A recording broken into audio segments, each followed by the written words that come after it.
சொல்றாடி. இப்ப என்னங்க செய்ய போறீங்க?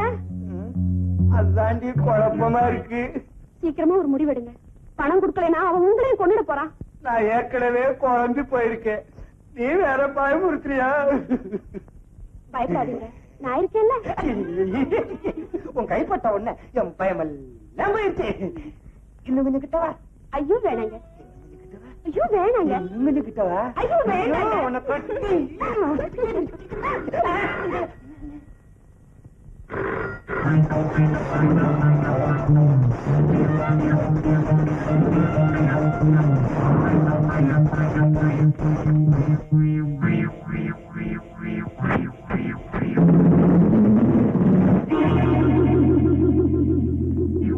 மாலா, நான் சொல்ற வரைக்கும் நீங்க 2 பேரும் இந்த இடத்தை விட்டு நகரவே கூடாது. உங்களுக்கு வேண்டியதெல்லாம் அதுல இருக்கு. Take it and